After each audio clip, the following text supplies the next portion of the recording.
I thought it was just scrap, but that helmet made me king of her world asterisk. The old workshop smelled of motor oil and forgotten dreams when Marcus stepped inside that humid June night. Sweat dripped down his back as he searched through his grandfather's belongings, 3 months after the funeral. The fluorescent light buzzed overhead, casting harsh shadows across decades of accumulated treasures and junk. At 28, Marcus had inherited more than just the workshop. He'd inherited his grandfather's reputation as the town's fix-it man. The guy who could make anything run again with enough patience and the right parts.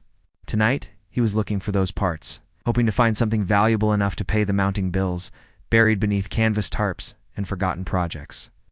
Something caught his eye, a metallic object, roughly the size of a football helmet, but smoother, more organic. Strange symbols pulsed along its surface, with a faint blue light that seemed to respond to his presence. "What the hell did you find this time, Grandpa?" Marcus whispered, lifting the device carefully. The moment his skin made contact with the metal, electricity shot through his nervous system. The workshop around him began to dissolve, reality bending like heated plastic, the familiar smell of oil and grease was replaced by something crisp and alien like ozone after lightning. A portal tore open in the center of the room, spilling violet light across the concrete floor. Through the swirling energy, Marcus glimpsed another world. Crystal spires reached toward twin moons. Strange creatures moved through gardens of luminescent flowers. Before he could step back, something emerged from the portal. She was tall and graceful, with skin that held a subtle golden shimmer and hair like spun starlight. Her armor appeared to be crafted from living metal that flowed like liquid around her curves. In her hands, she carried a weapon that hummed with contained energy. Her eyes, deep purple like amethyst, widened when she saw him holding the device. "Impossible," she breathed, her voice carrying an accent that sounded like music. Oh. "The relic of binding has chosen again after 3 centuries." Marcus tried to speak, but his throat had gone dry. The woman stepped closer, and he caught the scent of something like jasmine mixed with starfire. "I am Seraphina of the Dawn Court, guardian of the Crystal Realm," she said. God. Studying his face with an intensity that made his pulse quicken, "and you, strange one, have just become the most important person in 2 galaxies. I'm just Marcus," he managed to croak. "I fix motorcycles and old appliances. There's been some kind of mistake." Seraphine's expression softened, but her grip on her weapon remained firm. "The relic makes no mistakes. But It has chosen you as my bonded protector, my destined champion." She paused, color rising in her golden cheeks, "and my eternal companion in all things." The implications of her words hit him like a punch to the gut. Eternal companion? "The ancient laws are clear," Seraphina said, though her voice had grown quieter. "When the relic chooses, it binds 2 souls across space and time. I am sworn to serve and protect you, just as you are bound to defend my realm." She looked away. "In all ways that matter, we belong to each other now." Marcus felt the device growing warm in his hands, and with that warmth came knowledge he shouldn't possess. Images flashed through his mind of Seraphine's world, the threats it faced, of the prophecy that spoke of a champion from beyond the stars. "This is insane," he said, but even as the words left his mouth, he found himself stepping closer to her. Something about Seraphina called to him on a level deeper than logic or reason. Perhaps she agreed, but it is our reality now. She gestured toward the portal. "Will you come with me willingly, or must I wait for the binding to compel you?" Marcus looked around his grandfather's workshop one last time. The life he'd known, the simple existence of fixing things and getting by, suddenly felt small compared to the infinite possibilities swirling beyond that violet threshold. The crystal realm took Marcus's breath away. Seraphina led him through the portal onto a balcony, overlooking a city that defied every law of physics he thought he understood. Buildings grew like living things from the ground, their walls pulsing with soft light. Creatures he couldn't name soared between the spires. On gossamer wings, "Welcome to Nazara, heart of the Dawn Court," Seraphina said. Watching his reaction was something that might have been amusement. Marcus gripped the balcony railing, his knuckles white against the smooth crystal. This is real. It's actually happening. As real as the bond between us, Seraphina confirmed. She'd set aside her weapon, but her posture remained alert. The relic you hold contains the essence of our first queen, Melanian the Uniter. She created it to ensure our realm would always have a protector, even if that protector came from beyond our world. Why me? Marcus asked, turning to face her. In the ethereal light of the twin moons, Seraphina looked even more beautiful and more dangerous. I'm nobody special. Seraphina moved closer, close enough that he could see flecks of silver in her purple eyes. The relic sees what we cannot. It recognizes strength of spirit, courage of heart, the will to protect those who cannot protect themselves. Her voice dropped to barely above a whisper. It sees the kind of person worth binding a life to. Heat spread through Marcus's chest at her words. What exactly does this binding mean? You mentioned eternal companion. Color bloomed across Seraphine's cheeks again. Among my people, the bonded are considered two halves of one soul. We share thoughts, emotions, even physical sensations to some degree. She looked down at her hands. Traditionally, the bond includes all aspects of partnership, companionship, protection, and she trailed off. Intimacy, Marcus finished, his own face growing warm. If both parties desire it, Seraphina said quickly, the bond does not force such things, merely makes them possible across any distance, any barrier. Marcus felt a strange tingling in his chest, like an invisible thread connecting him to the woman before him. I can feel it, he said with wonder. Something linking us. Seraphine's eyes widened. Already? The bond usually takes days to fully manifest. She pressed a hand to her heart. I feel it too. Your confusion, your attraction, your fear. The admission hung between them like a challenge. Marcus stepped closer, drawn by forces he didn't understand, but couldn't resist. Attraction? Cannot hide such things from me now, Seraphina said, her voice husky, just as I cannot hide mine from you. The truth of her words washed over him, could sense her emotions like whispers in his mind. Desire mixed with duty, fascination with fear, hope with uncertainty. It was intoxicating and terrifying. What happens now? He asked. Seraphina gestured toward the city below. Now, you must learn our ways, our customs, our enemies. The realm faces threats that grow stronger each day. Dark forces from the Void Realm seek to claim our crystal heart and corrupt everything we've built, and I'm supposed to stop them. We are supposed to stop them, Seraphina corrected. The prophecy speaks of two who fight as one, whose bond makes them stronger than any army. She reached out tentatively and touched his hand. The contact sent electricity through both of them. Together, we are more than the sum of our parts.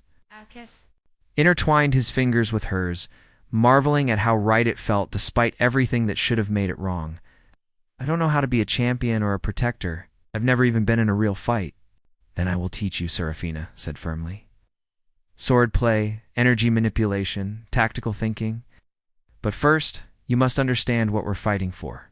She led him to the edge of the balcony and pointed toward the city's center, where a massive crystal pulsed with rainbow light. The crystal heart contains the life essence of our world. If it falls to darkness, every living thing in this realm dies. The weight of responsibility settled on Marcus's shoulders like a lead blanket. Millions of lives depending on him. A man who'd never been responsible for anything more complex than fixing an engine. Seraphina squeezed his hand, sensing his distress through their bond. You are not alone in this. I have trained my entire life for this moment, prepared for the day my bonded would arrive. She turned to face him fully. Together, we can save both our worlds. Both our worlds? Seraphine's expression grew grave. If the Void Realm conquers us, Earth will be their next target. Your planet has no defenses against such darkness. She brought his hand to her heart.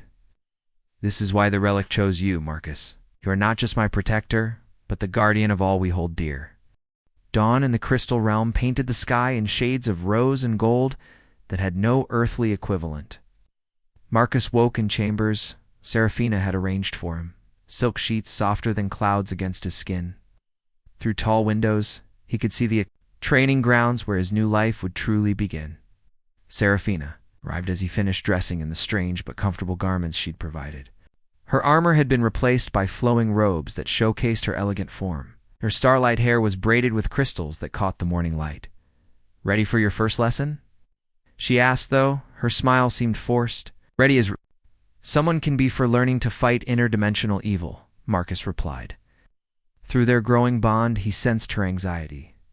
"What's wrong?" Seraphina hesitated. "The Council of Elders wishes to test you before accepting you as our champion. They've arranged trials that will push you beyond any mortal limit." Trials. 3 challenges that will test your courage, wisdom, and heart. Seraphina explained as they walked toward the training grounds. "Many bonded have failed these trials in the past. What happens if I fail?" Seraphina's steps faltered. "The bond breaks. You return to your world with no memory of this place. And she looked away. "I face the void realm alone." The thought of losing Seraphina, of forgetting the connection they'd begun to forge, sent ice through Marcus's veins. "Then I won't fail." The training grounds buzzed with activity. Warriors practiced with weapons that sang through the air, there. Movements like deadly dances. The center of it all stood 3 figures that commanded immediate respect. The Council of Elders, Seraphina whispered. "Elder Thane tests courage, Elder Nova tests wisdom, and Elder Luna tests the heart." Elder Thane stepped forward first, a mountain of a man with scars that told stories of countless battles. "First trial, champion. Face your greatest fear made manifest." The world around Marcus shifted, reality bending until he stood in his grandfather's workshop again. But this version was wrong, twisted. Shadows moved with malevolent intelligence. From the darkness stepped a figure that made his blood freeze himself. But this other Marcus was everything he feared becoming. Weak failures, abandoning those who needed him most. The Shadow Marcus laughed, a sound like breaking glass. "You think you can save anyone?" The Shadow sneered. "Couldn't even save grandfather from his illness. You're nothing but a failed mechanic playing at being a hero." Doubt crept into Marcus's mind like poison. The Shadow was right. He was ordinary, unremarkable, completely unprepared for any of this. Then he felt Seraphine's presence through their bond, her faith in him burning bright as a star. She believed in him, saw something worth believing in, that had to count for something. "Maybe I am just a mechanic," Marcus said, straightening his spine. "But I'm a mechanic who doesn't give up. I fix things that are broken, and I'll fix this, too." He charged the Shadow, not with some mystical weapon, but with the simple determination that had gotten him through every challenge in his life. The Shadow dissolved at his touch, unable to exist in the face of such resolution. Elder Nova's trial came next. Riddles and puzzles designed to test not just intelligence, but the wisdom to know when not to fight. Marcus found himself in a maze of mirrors, each reflection showing a different path forward. Some led to victory through violence, others through cunning, but the solution when it came to him was elegantly simple. He closed his eyes and let the bond guide him, trusting Seraphine's knowledge of her world to show him the way. Together, they were more than the sum of their parts. The final trial proved the most challenging. Elder Luna conjured an illusion of Earth under attack, Marcus's friends and family in danger, while Seraphine's realm burned. He had to choose between saving one or the other. "The heart's greatest trial," Elder Luna intoned, "is learning that love sometimes means sacrifice." But Marcus rejected the premise entirely. There has to be another way. Love doesn't demand we choose between the people we care about. It demands we find a way to save them all. He reached for Seraphine's hand, their bond flaring with shared determination. Together, they shattered the illusion, proving that their connection made them stronger, not weaker. The elders nodded their approval, but Elder Luna stepped closer. "One more test remains. Champion, can you open your heart fully to your bonded? True intimacy requires vulnerability." Seraphine's breath caught. Marcus turned to her, seeing his own uncertainty reflected in her amethyst eyes. The bond between them thrummed with possibility, with desire they'd both been fighting. "I'm scared," he admitted. "Not of the danger, but of this, of feeling this much for someone I just met." "As am I," Serafina whispered. "But perhaps that is why the relic chose us? Not because we were fearless, but because we were brave enough to love despite our fears." She reached up and cupped his face in her hands. "The trials are over, Marcus. This choice is ours alone." Under the crystal sky, with the warmth of their bond surrounding them like a promise, Marcus leaned down and kissed her. The contact sent shockwaves through both their souls, the bond deepening into something unbreakable when they broke apart. Serafina rested her forehead against his. "Now we are truly one," she whispered, "in heart, in mind, in soul." The elders smiled and bowed. "The trials are complete. May your bond light the way through the darkness to come." 3 weeks into his training, Marcus had grown stronger than he'd ever imagined possible. The bond with Serafina enhanced not just his physical abilities, but his understanding of her world's combat techniques. He moved through sword forms, with fluid grace channeled energy through crystal weapons, and fought beside Serafina as if they'd been partners for years rather than days. Their relationship had deepened beyond the mystical bond.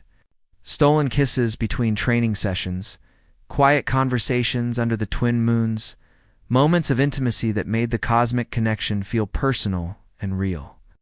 Marcus had never felt so complete, so purposeful. Then the darkness came. Alarms rang.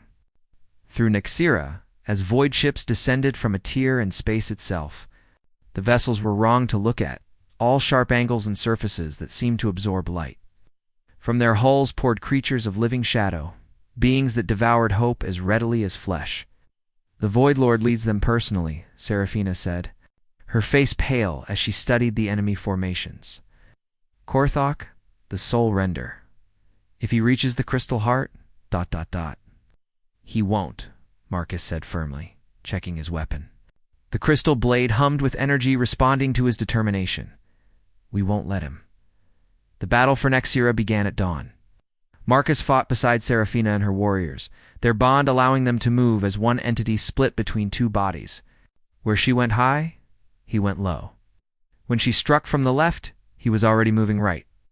They carved through void spawn like a force of nature, but for every enemy they destroyed, 2 more took their place.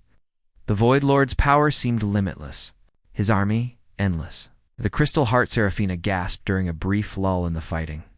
Blood ran down her arm from a Shadow Claw's strike. He's making for the Crystal Heart. Through the bond, Marcus felt her desperation, her growing certainty that they were losing. The realization hit him like a physical blow. For all their training, all their power, it might not be enough. "There has to be something else we can do," he said, helping her bind her wound. "Some weapon we haven't used, some strategy, ... Seraphine's eyes filled with tears. "There's one way, the ultimate bond. I can channel the Crystal Heart's full power through our connection, but ... double quotes. She looked away. "The energy would be too much for one person to contain. It would require both of us to anchor it, and we might not survive." Marcus understood immediately. She was talking about sacrificing themselves to save her world, possibly his as well. The weight of the decision pressed down on him like a mountain. "How would it work?" he asked quietly. "The ancient texts suggest it would create a blast of pure creation energy," Serafina said. "Nothing of the void could survive it. But Marcus, if we do this, we might die," he finished. "Together."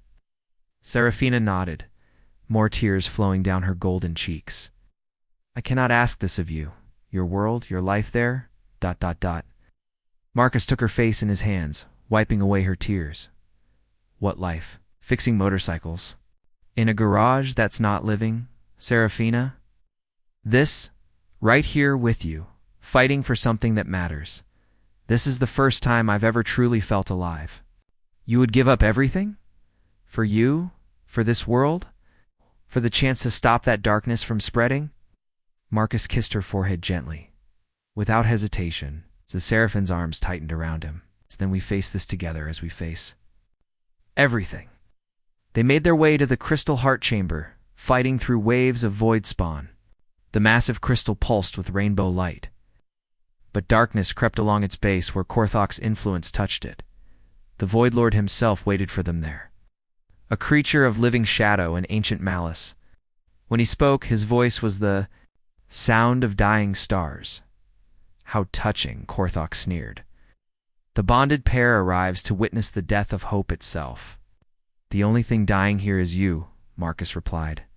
Raising his crystal blade, Korthok laughed, a sound like breaking glass. Foolish mortal. You know nothing of the forces you face. The battle that followed tested every skill they'd learned, every ounce of strength they possessed. Korthok was ancient and powerful, his abilities honed across millennia of conquest. But Marcus and Seraphina fought with something he could never understand. Love. Their bond flared brighter with each exchange, their movements perfectly synchronized. When Korthok struck at Marcus, Seraphina was there to parry. When shadow tendrils reached for Seraphina, Marcus cut them away before they could touch her, but it wasn't enough. Korthok's power seemed infinite, drawing strength from the spreading darkness. Slowly, inexorably, he drove them back toward the crystal heart. Enough games, the Void Lord snarled, raising his hands. Darkness erupted from his form, reaching for the crystal's core. Now Seraphina whispered. Together they placed their hands on the crystal heart. Power beyond imagination flowed through them, through their bond, creating a feedback loop of pure creative energy. Marcus felt his consciousness merge completely with Seraphine's, their souls becoming one blazing star of determination. Light exploded outward from the crystal heart, washing over Nexira in waves of healing radiance. Void spawn dissolved like smoke in sunlight. The tear in space sealed itself, and Korthok, ancient and terrible, screamed as creation energy unmade his essence. When the light faded, Marcus and Seraphina stood together, alive and whole. The crystal heart pulsed with renewed vigor, and through the windows they could see Nexira healing itself. We did it, Seraphina breathed, wonder in her voice. We survived, Marcus added, equally amazed. Seraphina smiled, the expression transforming her face into something radiant. The bond protected us, kept us anchored to each other and to life itself. Marcus pulled her close, their hearts beating in perfect synchronization. So what happens now? Now Seraphina said, we build a future. Together. 6 months after the Battle of Nexira, Marcus stood on the crystal balcony watching the twin moons rise over a world at peace. The Void Realm's defeat had brought security to a dozen different dimensions, but more importantly, it had given him something he'd never expected to find, a home. Seraphina emerged from their chambers wearing the flowing gown of bonding ceremony tradition. Starlight crystals wove through her hair, and her skin seemed to glow with inner radiance. In her hands she carried 2 rings forged from the same crystal as the heart itself. Having second thoughts? She asked, though their bond let her feel his contentment. Only about wearing this ridiculous ceremonial outfit, Marcus replied, tugging at the elaborate robes the tailors had insisted upon. I still think jeans would be more appropriate, Seraphina laughed, the sound like silver bells. In a gentle breeze. The Council of Elders would have collective heart attacks if you showed up to our bonding ceremony in denim. Maybe next time, Marcus said, then paused. Assuming there is a next time, do bonded pairs ever renew their vows? Every 10 years? Seraphina confirmed, assuming they can tolerate each other that long. Marcus stepped closer, taking her hands in his. I can think of worse fates than spending eternity with you. Such romance, Seraphina teased, but her eyes were soft with love. The ceremony itself was a blend of ancient tradition and personal touches. The elders spoke of bonds that transcended space and time, of love that made 2 souls stronger than armies. Guests from across the crystal realm gathered to witness the formal joining of their champion and his beloved guardian. But for Marcus, the only person who mattered was Seraphina. When they exchanged rings, when they spoke the words that would tie their lives together permanently, when they kissed to seal their bond before the gathered multitude, the rest of the universe faded away. Husband Seraphina whispered against his lips. Wife, Marcus replied, the word feeling strange and wonderful on his tongue. The celebration lasted 3 days, with feasting and dancing and joy that seemed to lift the very stones of Nyxera. Beings from allied realms brought gifts and well wishes. The queen herself blessed their union, declaring it a symbol of hope for all the galaxy. On the third night, as the revels finally wound down, Marcus and Seraphina retreated to their private chambers. The room was filled with flowers that bloomed only in moonlight, petals releasing a fragrance like starlit summer evenings. "No regrets?" Seraphina asked, as they stood together on their balcony, looking out over the city they'd saved. Marcus considered the question seriously. His old life seemed like a dream now, distant and insubstantial. The workshop, the bills, the endless cycle of fixing and breaking and fixing again, all of it paled beside the vibrancy of his new existence. "I miss my grandfather sometimes," he said finally. "Wish he could have met you, seen this place. He would have loved the crystal technology, probably would have figured out how to improve it within a week." Seraphina smiled. "Tell me about him." So Marcus did, sharing stories of the man who'd raised him, who'd taught him that anything broken could be fixed with enough patience and the right tools. Seraphina listened with the attention she gave to matters of state, understanding that these memories were precious gifts. "He sounds wise," she said when he finished. "I think you would approve of what you've become." "What have I become?" Marcus asked curiously. Seraphina turned in his arms, her hands resting on his chest.